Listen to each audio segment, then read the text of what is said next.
La historia de Mao Zedong no comienza con el estruendo de una revolución ni con los discursos ante multitudes, sino en un pequeño poblado rural llamado Shaoshan, en la provincia de Hunan, al sur de China. Allí, el 26 de diciembre de 1893, nació un niño destinado a convertirse en uno de los personajes más influyentes y controvertidos del siglo XX. Hijo de un campesino relativamente próspero llamado Mao Yichang y de Wen Qimei, una mujer devota del budismo, Mao creció rodeado de arrozales, montañas brumosas y el eco de una China que comenzaba a resquebrajarse. A finales del siglo XIX, China vivía bajo la debilitada dinastía Qing.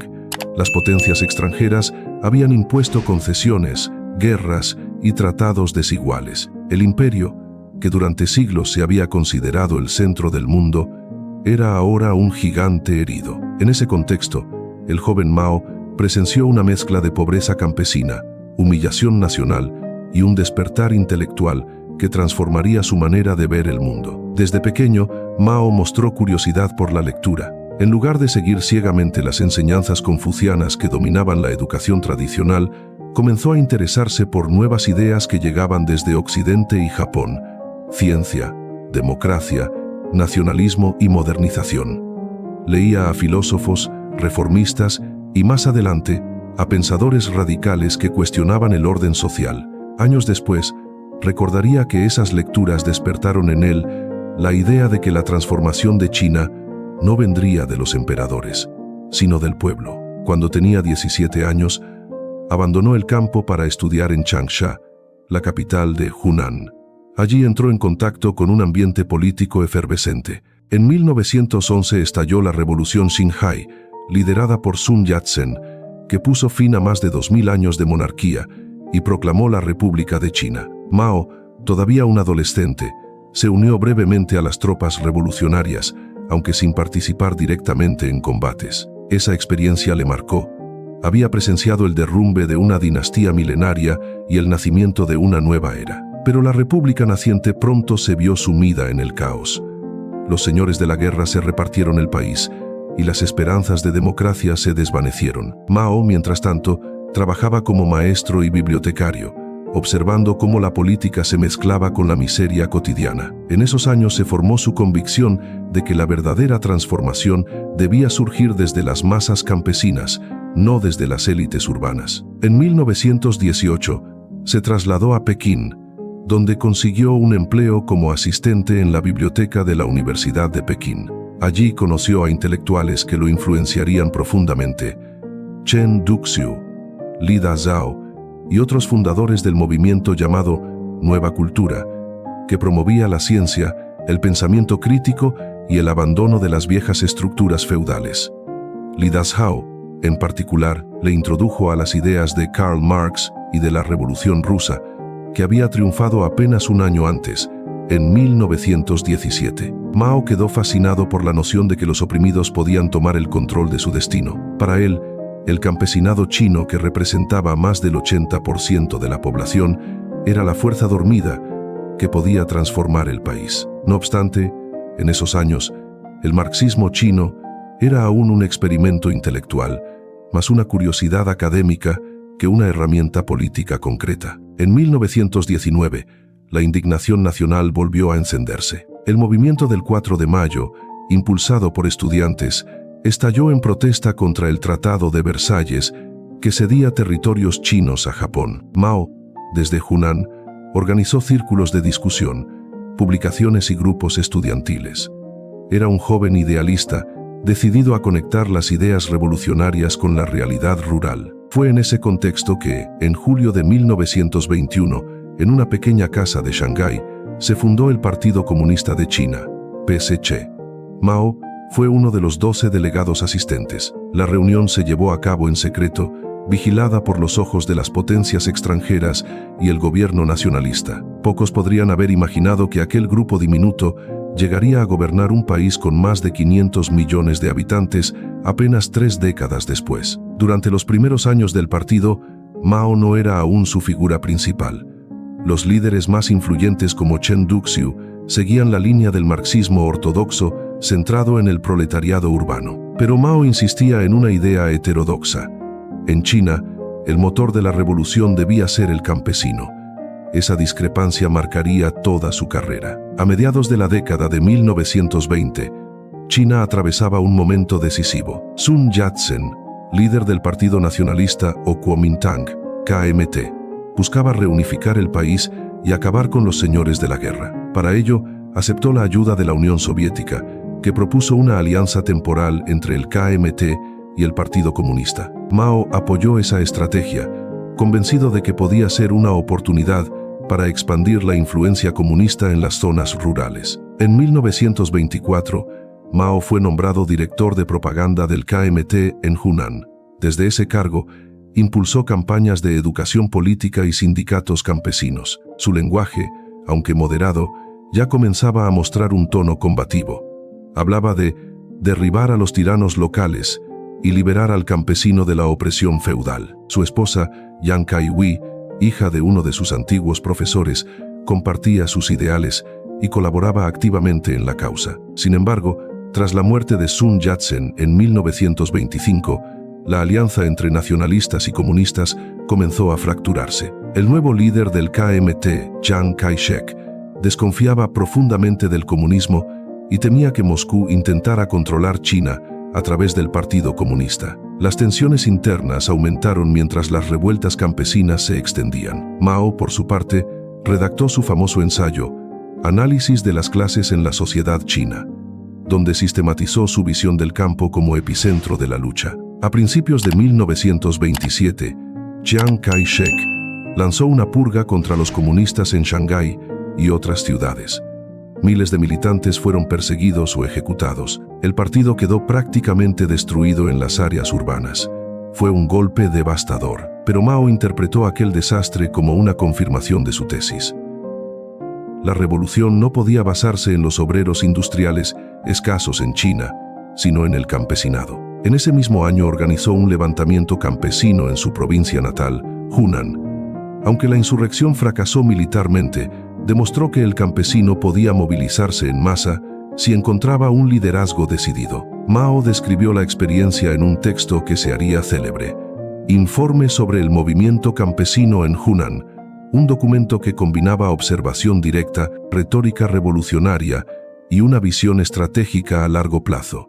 En él escribió una frase que reflejaba su pensamiento: una chispa puede incendiar la pradera. Desde entonces, Mao dejó de ser un simple ideólogo para convertirse en un líder de campo. Abandonó las ciudades y se internó en las montañas del sur junto a un pequeño grupo de seguidores, decidido a reconstruir el movimiento desde las aldeas. Allí comenzaría la etapa más épica y violenta de la historia china moderna, la guerra civil entre nacionalistas y comunistas. Pero antes de adentrarse en esa confrontación, Mao tuvo que enfrentarse a algo aún más complejo: las divisiones internas de su propio partido. Muchos dirigentes comunistas, formados en Moscú, lo consideraban un populista rural que distorsionaba el marxismo. Sin embargo, el tiempo demostraría que su interpretación más pragmática y adaptada a la realidad china era la que finalmente triunfaría. Durante este primer período de su vida política, Mao consolidó tres rasgos que lo acompañarían siempre: una fe absoluta en su intuición política, una capacidad extraordinaria para entender las emociones colectivas y una voluntad inquebrantable de imponerse incluso frente a la adversidad más extrema. En 1927, cuando los comunistas parecían completamente derrotados, él no solo sobrevivió, sino que comenzó a sentar las bases del ejército que algún día tomaría el poder. Ese ejército, formado por campesinos descalzos, armados con fusiles viejos y una disciplina férrea, sería el germen del futuro Ejército Rojo Chino. Al cierre de esta primera etapa, China era un país desgarrado. Las potencias extranjeras seguían controlando puertos y ferrocarriles. Los nacionalistas dominaban las grandes ciudades. Y en las montañas del sur, un puñado de hombres encabezados por Mao Zedong soñaba con una revolución que prometía justicia social y soberanía nacional. La larga marcha y el nacimiento del líder supremo, 1927, 1949. El año 1927 marcó un punto de quiebre en la historia de China. El país había entrado en una espiral de violencia y desconfianza. Las purgas ordenadas por Chiang Kai-shek contra los comunistas provocaron la disolución de la frágil alianza con el Kuomintang. Las ciudades cayeron bajo control nacionalista y los restos del Partido Comunista tuvieron que retirarse hacia las zonas rurales, perseguidos y fragmentados. Entre aquellos sobrevivientes se encontraba Mao Zedong, decidido a rehacer la revolución desde cero. Refugiado en las montañas de Jinganshan, en la frontera entre Hunan y Jiangxi, Mao comenzó a aplicar una nueva estrategia. Allí unió sus fuerzas con un líder militar campesino llamado Su De, con quien fundó las primeras bases revolucionarias estables. En lugar de depender de las ciudades, Mao propuso construir un poder paralelo desde el campo, creando lo que llamó zonas rojas o soviets rurales. Estas regiones se regían bajo nuevas normas: redistribución de tierras, alfabetización, disciplina estricta y control político. El Ejército Rojo, compuesto en su mayoría por campesinos, tenía reglas claras: respetar a los aldeanos, pagar los bienes requisados y evitar el abuso de autoridad. Estas normas contrastaban fuertemente con el comportamiento de los ejércitos tradicionales de la época, ganándole a Mao un apoyo genuino entre la población rural. En esos años, la ideología se mezcló con la necesidad. Para muchos campesinos, el comunismo no era una abstracción filosófica, sino una promesa concreta de justicia. Mientras tanto, el gobierno nacionalista de Chiang Kai-shek consolidaba su poder en Nankín. China, sin embargo, seguía dividida entre múltiples regiones bajo el control de caudillos militares. La administración central tenía poco alcance fuera de las grandes ciudades, y la corrupción era un problema endémico. En ese contexto, la resistencia comunista creció lentamente, ganando simpatías no solo por su mensaje, sino por su capacidad de organización. En 1931, en la región de Jiangxi, los comunistas establecieron formalmente la República Soviética de China, con Mao como presidente. Era un experimento político audaz, una especie de Estado dentro del Estado, con su propio sistema fiscal, ejército, leyes y escuelas. Mao impulsó campañas de alfabetización, promovió el papel de la mujer en la producción y fortaleció el control del partido sobre la vida local. Sin embargo, también impuso medidas autoritarias contra la disidencia interna, estableciendo los primeros métodos de rectificación ideológica que caracterizarían su liderazgo posterior. El gobierno de Chiang Kai-shek, decidido a eliminar a los comunistas, lanzó una serie de campañas militares conocidas como cerco y aniquilación.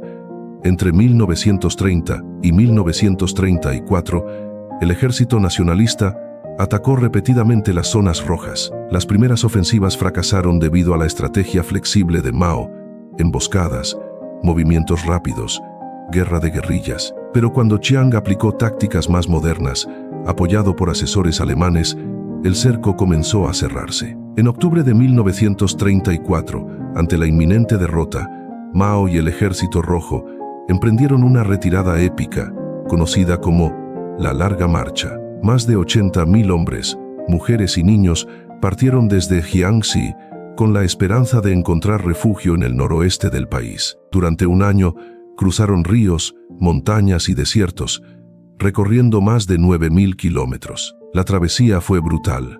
Hambre, enfermedades, ataques enemigos y deserciones redujeron las tropas a una fracción. Sin embargo, la marcha tuvo un efecto inesperado.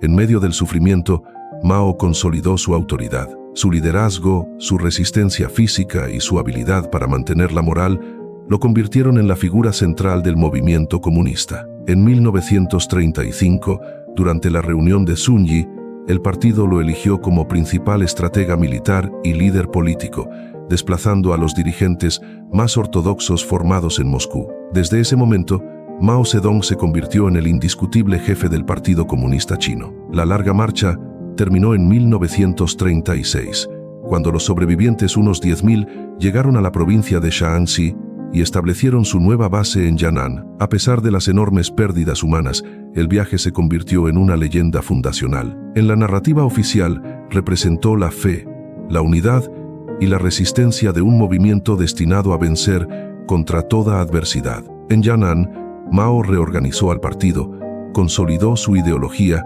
y preparó el siguiente capítulo de su revolución. Mientras los comunistas se reagrupaban, el escenario internacional cambiaba rápidamente. En 1937, Japón invadió China, dando inicio a la Segunda Guerra Sino-Japonesa. La invasión transformó el equilibrio político del país. Ante la amenaza extranjera, Chiang Kai-shek y Mao se vieron obligados a formar una segunda alianza unida para enfrentar al enemigo común. Fue un pacto incómodo, lleno de desconfianza mutua, pero necesario para la supervivencia nacional. Durante la guerra, el Partido Comunista aprovechó la situación para expandir su influencia. Mientras el ejército nacionalista soportaba las principales batallas, el Ejército Rojo, rebautizado como Ejército de Liberación del Pueblo, se dedicó a organizar gobiernos locales en las zonas rurales bajo su control. Promovían la reforma agraria, reducían impuestos y combatían la corrupción, ganando la simpatía de millones de campesinos. En contraste, el gobierno nacionalista fue perdiendo legitimidad, debilitado por la inflación, el autoritarismo y los casos de abuso. En Yan'an, Mao consolidó su pensamiento político. Entre 1938 y 1945, desarrolló una doctrina que mezclaba marxismo-leninismo con las particularidades chinas, el pensamiento Mao Zedong. Su enfoque se basaba en tres principios. La revolución debía basarse en las masas campesinas. El partido debía liderar a través de la autocrítica y la disciplina ideológica. El poder político surgía del control del ejército. Mao combinó su visión estratégica con un uso hábil de la propaganda. En Yan'an se crearon academias, escuelas y publicaciones que difundían su ideología. La figura del líder empezó a adquirir rasgos casi míticos: austero, sabio, cercano al pueblo. A la vez, se eliminaban con discreción las voces críticas dentro del partido. La campaña de rectificación de Yan'an, 1942 hasta 1944, purgó a los disidentes y consolidó el culto a su personalidad. La Segunda Guerra Mundial cambió el curso de Asia. En 1945, tras la derrota de Japón, China quedó devastada pero libre de ocupación extranjera. Sin embargo, la vieja rivalidad entre nacionalistas y comunistas resurgió con fuerza. Las negociaciones entre Mao y Chiang Kai-shek, impulsadas por Estados Unidos, fracasaron rápidamente. La guerra civil volvió a encenderse, ahora con mayor intensidad. Durante este nuevo conflicto, Mao aplicó una combinación de estrategias políticas y militares. Su ejército, fortalecido y disciplinado, utilizó tácticas de guerra popular, rodear las ciudades desde el campo, aislar al enemigo y desgastarlo mediante emboscadas. Además, el Partido Comunista había ganado legitimidad al redistribuir tierras y castigar a los señores locales. Muchos campesinos vieron en los comunistas una alternativa frente al agotado gobierno de Nankín. En contraste, el régimen nacionalista enfrentaba una crisis profunda. A pesar del apoyo financiero y militar de Estados Unidos, su corrupción interna, los abusos contra civiles y la inflación galopante minaron su autoridad. En pocas palabras, mientras los comunistas prometían esperanza, el Kuomintang ofrecía desilusión. Entre 1947 y 1949, las fuerzas comunistas iniciaron una serie de ofensivas que cambiaron el curso de la guerra. Ciudades clave como Harbin, Shenyang y Tianjin cayeron una tras otra. Chiang Kai-shek intentó resistir, pero finalmente se retiró hacia la isla de Taiwán con los restos de su ejército y su gobierno. El 1 de octubre de 1949, en la plaza de Tiananmen, Mao Zedong proclamó solemnemente la fundación de la República Popular China. Con voz firme declaró: "El pueblo chino se ha puesto en pie". Aquel momento representó el triunfo de una revolución iniciada más de 2 décadas atrás, pero también el comienzo de un nuevo sistema político que transformaría profundamente la sociedad. Detrás de la imagen triunfal, el país enfrentaba una tarea titánica: reconstruir un territorio destruido por guerras, hambre y divisiones internas. El nuevo gobierno adoptó una estructura socialista inspirada en el modelo soviético. Se nacionalizaron industrias, se redistribuyeron tierras y se implantó un sistema de planificación central. Sin embargo, Mao buscó mantener cierta autonomía frente a Moscú, insistiendo en que China debía encontrar su propio camino al socialismo. Su relación con Stalin fue de respeto mutuo, pero marcada por tensiones ideológicas y desconfianza. El ascenso de Mao marcó el fin de un ciclo de humillación nacional y el inicio de una era de soberanía. Por primera vez en más de un siglo, China no estaba bajo control extranjero ni fragmentada por señores de la guerra. Pero también comenzaba una nueva etapa de poder absoluto y control político, donde el Partido Comunista se convirtió en la única autoridad legítima. Durante los primeros años de la República Popular, Mao disfrutó de un apoyo masivo.